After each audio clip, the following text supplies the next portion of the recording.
खुलुमबाय लोगोफोर आरोबाव नैबे सानजौफु समावहाय गोदान मोनसे भिडिअ लाबोनाय जाहैबाय। नोंथांमोना नायलांनो हासिगोन आंनि बे भिडिअखौ।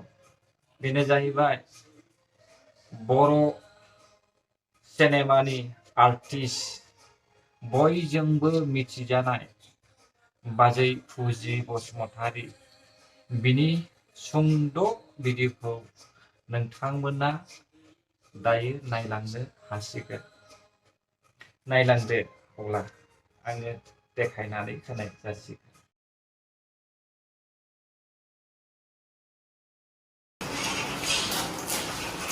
오늘 집에서나 악귀니 악귀는